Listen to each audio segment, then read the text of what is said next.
Management TV. Today we're once again with Philip Kotler. Phil is the world's most renowned expert on marketing. He is the creator of the field and has written over 50 books, 10 of which have been in the last 5 or 6 years, and has recently published a book on Marketing 3.0. And we're going to learn about it with him today. Thank you very much, Phil, for being with us today. Happy to be with you always, Eduardo. Marketing 3.0, what is it all about? Well, let me give you a preview. Yes. It turns out that I believe most companies are in Marketing 1.0, which I will explain. A small percentage are in 2.0, and a few now are in 3.0. And by the way, no company should jump from being 1.0 to 3.0. They better crawl before they get to that stage if they want to get to that stage.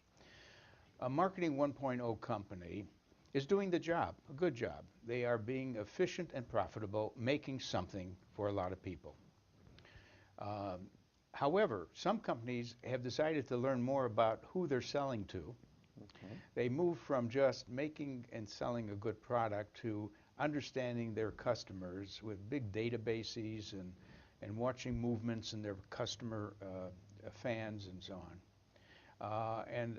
And that is 2.0. And 3.0 goes further than that. 2.0, if you were to describe it with one word or one concept, what is Marketing 1.0? Well, 1.0 is appealing to the customer's mind wherever you can find customers. Okay. And 2.0 is appealing to the customer's heart by knowing a lot about the customer and trying to get closer to serving the customer. Okay. And now, yes, Marketing 3.0? And Marketing 3.0 is about knowing the customer is more than a person simply interested in a product that you're providing, but is a person who has concerns. Because the world is kind of getting more and more unstable. There's the question of, will the planet run out of resources? There's the question of poverty, water shortage.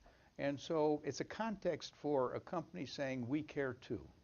We not only want to sell what you want in the best form possible, but we would like to make sure that we understand the world you're living in, and we're trying to make a difference and also make a better world.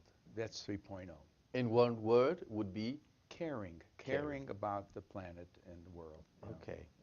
Let's try to define the basic marketing concepts and apply them to Marketing 1.0, 2.0, or 3.0. Sure. For example, positioning. What is positioning?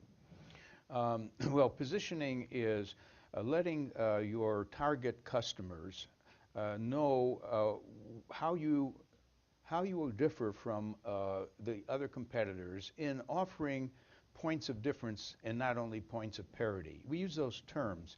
Most companies have to at least do the same thing the other companies are doing. Then they're on par with that.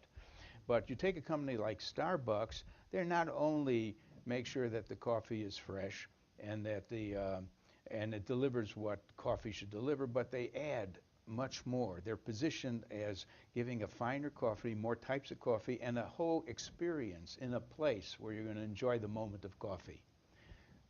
That's positioning. Segmentation. Segmentation is the recognition you can't serve everyone with equal satisfaction. I'll give you an example of that. McDonald's believes in a thing they call brand journalism. That is, they stand for this idea of QSCV. Let me explain. Their formula is always quality, service, cleanliness, and value. QSCV. But you know, what they should really emphasize differs from whether they're trying to reach the teenager, they're trying to reach the mother of children, the senior citizen. And so within the QSCV, they have a different but consistent message with the QSCV for each segment of the market. In both positioning and segmentation, the difference between Marketing 2.0 and 3.0 is to add those dimensions of caring society and planet? Yes, right. When you're a 3.0, you also have to be a 1.0 and 2.0. They're addition more pillars to your marketing strategies. By all means. Okay. Don't become good at 3.0 without being good basically with your basic product and your customer understanding. The marketing mix, Yes. the 4 Ps. Yeah. Is it still a valid concept for the marketing 3.0? It is definitely still the basis of any brand plan, but there's one addition now called co-creation that was missing. Namely, the 4 Ps is what the company does on its own to set the product, features, the price, the place or distribution, and also the promotion. But you know, in setting those things, they ought to engage their customers who really love them. Let's assume that some companies have customers who love them. Companies like, for example, Harley Davidson, where people who drive motorcycles, they often say, Harley, could we help you? You're making the next motorcycle. We have some ideas. Can we hang around? We don't want to be paid. We just want to join you. What are successful companies doing to co-create with their companies, with their customers, sorry? They're basically building a love affair with their customers. And I can say more about what we've learned about that. It's not only in a book, Love Marks, but there's a book called Firms of Endearment that have taught us how to turn on your own customers as well as your employees. There's a lot involved in getting closer to your. There's a thing we call crowdsourcing. It's a term used in a book called The Wisdom of Crowds, which say that there are a lot of people out there who would like to participate in your company in one way or another, and not only in what your product might become, but also what your advertising might become. Wonderful story about Doritos, which is a snack food like a potato chip. They decided not to use their advertising agency to develop a new ad campaign. And they said to all of you people who love Doritos, any of you who want to create a campaign for us, an advertising campaign, please send it to us. We will choose the best ones and reward you for it.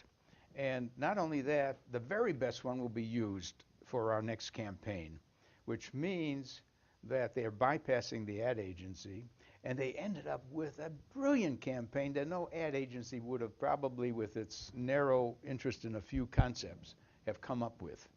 That's crowdsourcing, getting the crowd to join you, or it's co-creation with your fans. That's a great example on one of the 4 Ps, that would be the promotion. Yeah. Let's take on the product side. Yeah. How can you invite specifically your customers or customers to design the product with you?